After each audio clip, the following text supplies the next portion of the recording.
From UFOs to ghost and psychic powers, history is riddled with unexplained events. You can turn back now and learn the stuff they don't want you to know.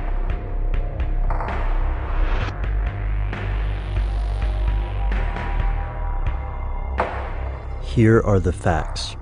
Abraham Lincoln and John F. Kennedy are two of the most popular presidents in U.S. history. They were also both assassinated. Lincoln was shot in Ford's Theater in Washington, D.C. on April 14, 1865, by an actor named John Wilkes Booth. On November 22, 1963, Kennedy was assassinated in Dallas, Texas. While each of these tragic events altered the course of the nation, political assassinations are not an uncommon occurrence throughout the world. These deaths may be the inevitable result of a power shift, a coup d'etat, or scapegoating. But to some conspiracy theorists, the deaths of Lincoln and Kennedy aren't just disturbing, they are related. Here's where it gets crazy. Some conspiracy theorists believe that financial interests arranged for the assassination of these presidents. In Kennedy's case, they argue that he was murdered because of Executive Order 11110 from June 4, 1963, which authorized the U.S. Treasury to issue silver certificates and to coin standard silver dollars. To these conspiracists, the central issue here is that Kennedy was taking the power of creating cash from the Federal Reserve, which charges interest to the government when it issues currency. In Lincoln's case, David W. Balsinger and Charles E. Sellier Jr. argue that he was shot, at least partially, because of disagreements with international banking interest over the financing of the Civil War. Lincoln, allegedly rejecting the high interest rates set by the Bank of England and other financiers, worked with Congress to authorize the printing of greenbacks to pay for the war effort. Ultimately, according to these conspiracies, two U.S. presidents were killed for financial reasons as much as ideological differences. But could this actually be true?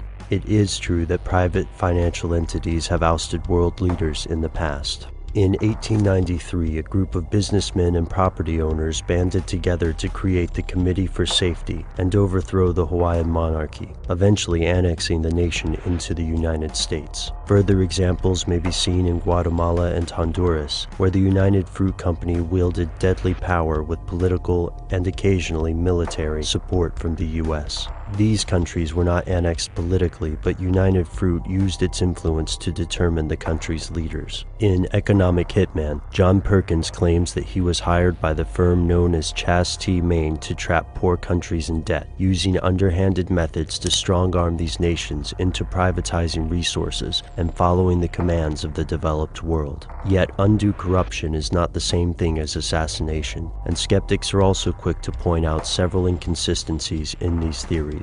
In both cases, numerous factions wanted the president out of the picture. There is no solid proof connecting the issuance of greenbacks or Kennedy dollars to their assassinations. While it is true that questions remain regarding both murders, these events have become part of American folklore, and with time, increasingly exaggerated connections and coincidences are bound to be touted as fact. Is there a grain of truth somewhere in the theory?